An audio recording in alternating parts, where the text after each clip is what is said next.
नमस्कार दोस्तों, आप लोगों का मेरे यूट्यूब चैनल नौकरी रिपेक पर फिर से स्वागत है। तो आज हम इस वीडियो में एक बहुत ही महत्वपूर्ण विषय के बारे में बात करेंगे। आप लोगों को मालूम है कि आज झारखंड के एक अखबार यानी दैनिक भास्कर के द्वारा एक बहुत ही महत्वपूर्ण आर्टिकल छापा गया, जहां उनके द्वारा लिखा गया कि सरकार नहीं लाएगी नई नियोजन नीति और 2016 से पूर्व की नीति पर ही मिलेगी नौकरी। यानी कि आपको बता दूं कि जो भी नियोजन नीति है बनने वाली थी, अब वो ना बन करके जो पुरानी नियोजन नीति थी उसी के अकॉर्डिंग अब जितनी भी बहालियां हैं या विज्ञापन है वो आएगी झारखंड में।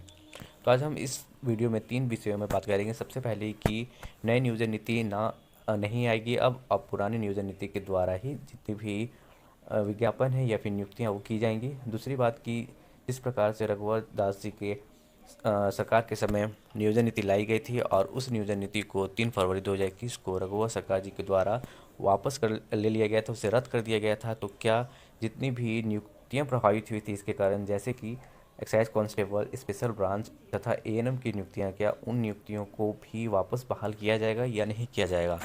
तीसरी बात ये कि जो नई नियोजन नीति लाने का वादा किया गया था वह ना आकर के 2016 से पूर्व यानी पुरानी नियोजन नीति के अकॉर्डिंग यदि बहाली प्रक्रिया शुरू की जाएगी, विज्ञापन लाई जाएगी, तो क्या इस नियोजन नीति के द्वारा जो झारखंड के विद्यार्थी हैं उन्हें फ़ायदा होगा या नहीं होगा, इसके बारे में भी हम बात करेंगे। तो चलिए इस वीडियो को शुरू करते हैं। लेकिन उससे पहले यदि आप हमारे चैनल में पहली बार आए हैं तो प्लीज़ हमारे चैनल को सब्सक्राइब जरूर करिएगा और इस वीडियो को लाइक और शेयर भी जरूर करिएगा। तो जिस प्रकार से आप देख सकते हैं कि दैनिक भास्कर के अखबार में आज छापा गया और यहाँ लिखा गया है कि हेमंत सरकार के कैबिनेट ने बीते 3 फरवरी को पुरानी नियोजन नीति को रद्द करने का अपना निर्णय वापस ले लिया है। झारखंड सरकार के समक्ष अभी कोई नई नियोजन नीति का प्रस्ताव नहीं है। राज्य के 13 अनुसूचित और 11 गैर अनुसूचित जिलों के लिए रघुवर सरकार के समय लागू की गई नियोजन नीति को कैबिनेट के निर्णय के बाद संकल्प के माध्यम से कार्मिक एवं प्रशासनिक सुधार विभाग ने वापस ले लिया है। तो सबसे पहली बात ये कि नई नियोजन नीति जो थी आने वाली थी, जिस प्रकार से हेमंत सरकार जी ने वादा किया था कि उनका सरकार आएगी झारखंड में, तो सबसे पहले नई नियोजन नीति लाएगी और उसी के अकॉर्डिंग ही जितनी भी अभी वैकेंसी है झारखंड में, बहुत सारी पेंडिंग वैकेंसी है, उन्हें निकाला जाएगा नई नियोजन नीति के आधार पर। लेकिन यहाँ पर जिस प्रकार से छापा गया है तो यहाँ पर देखा जा सकता है कि बताया जा रहा है कि नई नियोजन नीति तो नहीं आएगी, लेकिन जो पुरानी नियोजन नीति थी 2016 के पहले जो नियोजन नीति थी उसके आधार पर ही अब विज्ञापन आएगा। जितनी भी नियुक्तियां होंगी जेएसएससी के द्वारा उसी के आधार पर होगी। आपको मैं यहाँ पर क्या थी पुरानी नियोजन नीति उसके बारे में थोड़ा सा डिटेल बता दूंगा और इसमें खुद दिया भी है, आपने उसे पढ़ भी लिया होगा, लेकिन उसके बारे में कुछ डिटेल में बात करेंगे।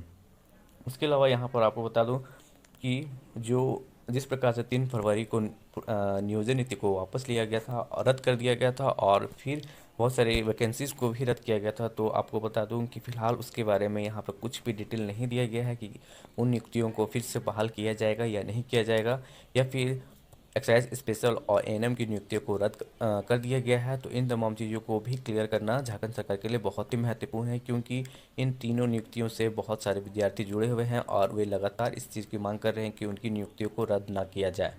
तो दूसरी बात तो समाप्त होगी और तीसरी बात, महत्वपूर्ण बात यह है कि यदि नई नियोजन नीति नहीं आएगी और पुरानी नियोजन नीति के हिसाब से ही विज्ञापन जारी किया जाएगा, नियुक्ति की जाएगी, तो क्या झारखंड के विद्यार्थियों को इससे लाभ होगा या नहीं होगा। तो सबसे पहले आपको बता दूं कि जो पुरानी नियोजन नीति थी उसमें क्या कहा गया था। आपको बता दूं कि पुरानी नियोजन नीति यानी 2016 से पहले की नियोजन नीति में जिला स्तरीय पदों पर राज्य के किसी जिले के निवासी किसी जिले में नियुक्ति संबंधित आवेदन दे सकते थे। राज्य स्तरीय अनारक्षित यानी जनरल कैटेगरी में 50% पदों पर राज्य के बाहर के लोग भी आवेदन कर सकते थे। तो इस प्रकार से आप देख सकते हैं कि जिला स्तरीय पदों पर तो राज्य के निवासियों को ही अधिकार था, लेकिन राज्य स्तरीय जितने भी नियुक्तियां होती उसमें 50% पदों पर राज्य के बाहर के विद्यार्थी भी आवेदन कर सकते थे। तो यहाँ पर जो पुरानी नियोजन नीति है उसमें आपको समझना होगा कि जिस प्रकार से यहाँ पर राज्य स्तरीय यदि किसी प्रकार की कोई भी राज्य स्तरीय वैकेंसी आती है, चाहे वह सीजीएल की हो या फिर यूपीएससी सब की हो, तो उन तमाम नियुक्तियों में 50% की जो सीटें होंगी वो आपको झारखंड के बाहर के कैंडिडेट्स के लिए भी रिजर्व होगी।